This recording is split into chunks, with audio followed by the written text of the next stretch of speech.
Dear students, today we will discuss the topic heating effect of current. Heating effect of electric current is used in large number of home appliances like geyser, heater, toaster, hair dryer, iron, kettle. इन सभी appliances में heating effect of electric current is used. जैसे कि आप winter में room heater use करते हैं ना to get warmth. इसी तरह से अगर आप टेबल लैम्प को ऑन करेंगे, स्विच ऑन करेंगे 5 मिनट्स या 10 मिनट्स के लिए, या किसी भी बल्ब को आप स्विच ऑन करते हैं 5-10 मिनट्स के लिए, उसके बाद आपने स्विच ऑफ करके उसे टच करना है बल्ब को, you can feel warmth. This is because of heating effect of electric current. इसे समझने के लिए हम एक एक्टिविटी कर सकते हैं.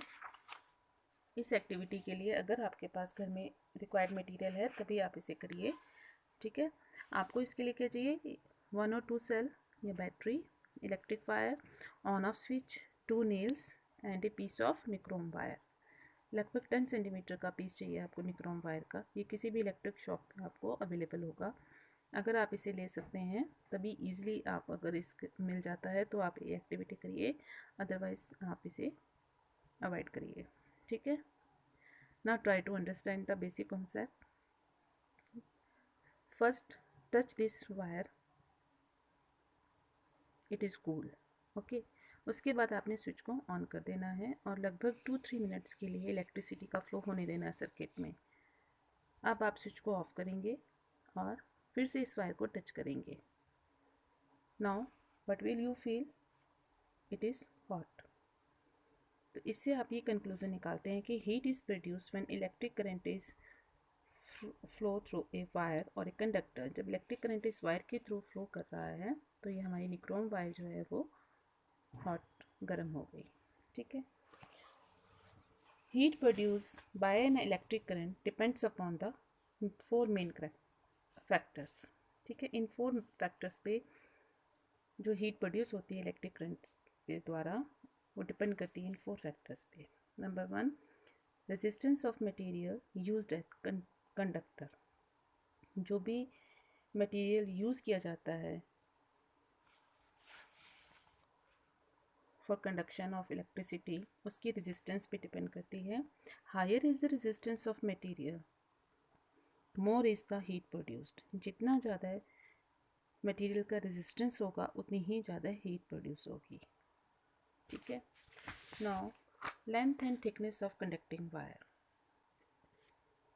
We already know that in resistance increase with the length of the wire. जितनी ज़्यादा लेंथ होगी वायर की, वायर जितनी ज़्यादा लंबी होगी, रेजिस्टेंस उतनी ही इंक्रीज होगी उसकी. ठीक है, और resistance decrease with the thickness of conducting wire. Conducting wire जितनी ज़्यादा थिक होगी, रेजिस्टेंस उतनी ही ज़्यादा डिक्रीज होगी. Therefore short and thick wires produce less heat. इस वजह से शॉर्ट और थिक वायर्स जो है वो लेस हीट प्रोड्यूस करती हैं rather than longer and thinner wires. ठीक है, लंबी और पतली वायर्स ज़्यादा हीट प्रोड्यूस करती हैं. तो in the appliances which require heavy load, ऐसे अप्लायंसेस जिनमें हैवी लोड या हैवी वोल्टेज चाहिए होता है, जैसे कि refrigerators, air conditioners, microwave, room heater, उनमें शॉर्ट और थिक वायर्स यूज़ होती हैं ऑफ गुड कंडक्टर. जैसे कि कॉपर, कॉपर की शॉर्ट और थिक वायर्स यूज़ होती हैं ताकि कम हीट प्रोड्यूस हो. They are used so that they may not heat up. Okay, now the amount of current in volts.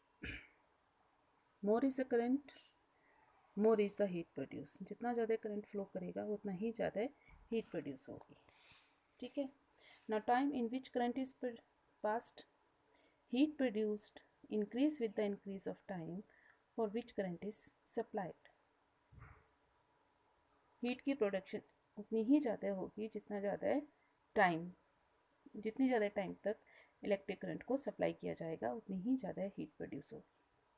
Okay, that's all.